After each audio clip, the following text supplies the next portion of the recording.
Hi there! Welcome again to our YouTube video. We will always talk about empaths, and now we will try to talk about a topic about empaths. The topic is empaths aren't overly sensitive. Yes, empaths are not overly sensitive. They have a gift, but must learn to manage their sensitivities. Succeeding as an empath. You should learn skills to prevent overload. Sensitivities. In this video, I'll be sharing strategies to help many empaths deal with the difficulties and maximize the many benefits of their gifts.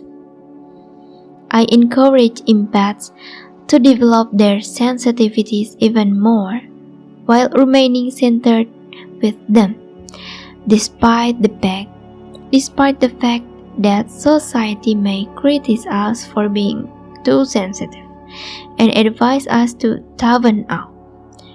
When you can control your empathic tendencies, they can be a great asset. Insane, neurotic, frail, or hypochondriac people are not empaths. They are wonderful, sensitive individuals with a gift, but we all need coping mechanism. When too much information is being presented to them too quickly, sensitive people must learn how to manage sensory overload. They may become worn out, anxious, depressed, or ill as a result. You might believe that there is no on or off switch for your empathy like many of us do. This is untrue. Instead of seeing your sensitivities as a victim, I will teach you in this video how to control them. The entire world will be your playground once you feel secure and safe. Recognize some of the typical causes of empathy overload to increase your sense of security. You can take immediate action to address a situation once you start to recognize your triggers: fatigue, illness, rushing, traffic, crowds, loud environment, toxic people, low blood sugar, arguing, overwork, chemical sensitivities, excessive socializing, and feeling trapped in overstimulating situations like parties and cruises are what make an empath's overload symptoms worse. An empath's overload is exacerbated by any combination of these factors. In light of this, remember that stress and low blood sugar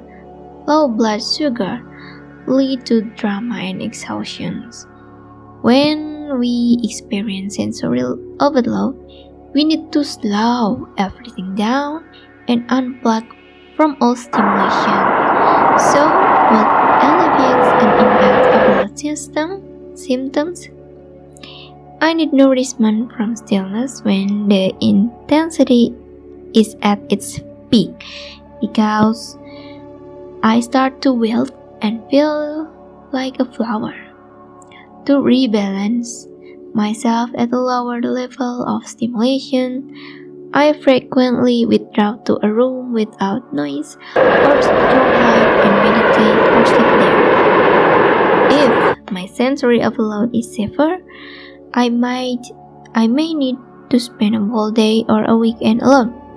Even so, I may go for a quick strolls in the outdoors during these times, and I would only go outside to run errands. Problematically, empaths frequently view situations as all or nothing. We are either traveling or seeking refuge at home. I advise you to temper your extreme stance in order to find balance and avoid experiencing excessive loneliness or isolation. Pay attention to your gut feeling about what is best for you. In order to honor our needs, each of us must discover our own unique path. A friend once told me, only one-to-one contact with people is bearable. Groups simply feel too intense. One more friend told me, an empath one, I decompress at night when everyone is sleeping and the world is resting. The day's subtle energetic buzz subsides, allowing me to unwind and concentrate. In addition, shielding is a fundamental skill I advise learning to avoid empathic overload. A speedy form of self-defense is shielding. It is frequently used by empaths to block out negative energy while maintaining the free flow of positive energy. I advise you to apply this ability frequently. Put up your guard the moment you begin to feel uneasy around someone, somewhere, or something. Use it in a crowded doctor's waiting room, at a party if you are speaking to an energy vampire, or in an airport. You won't be depleted while shielding because you are enclosed in a safe bubble. Give this exercise at least 5 minutes. This protection strategy, shielding visualization for empaths. You can find a place that is safe and quiet. Avoid interruption by making sure you won't be.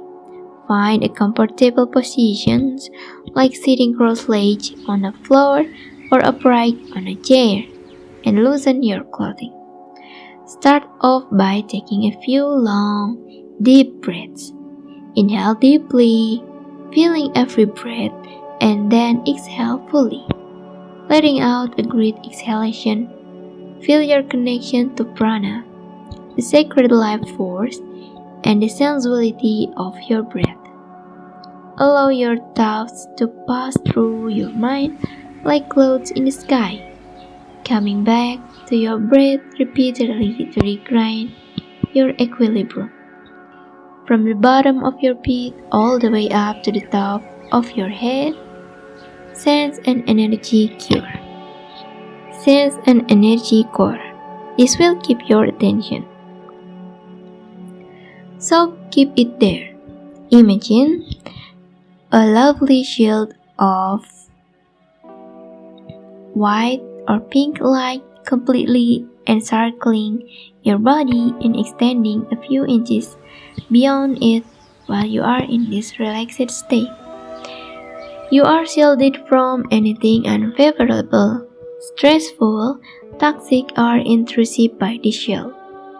Feel calm, joyful, and energized inside the shield's protection.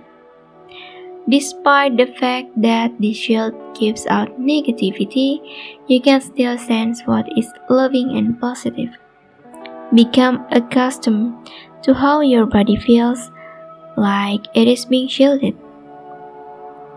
Anytime you believe you are absorbing someone else's energy, you can visualize the shield. Finally, silently express your gratitude to the security.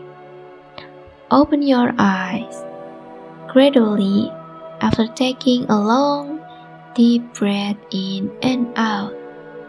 Go back to the space, absolute presence in your body. Daily self-care for empaths includes shielding, as well as good nutrition and stress management.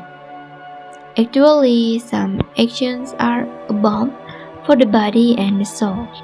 Associating with positive people,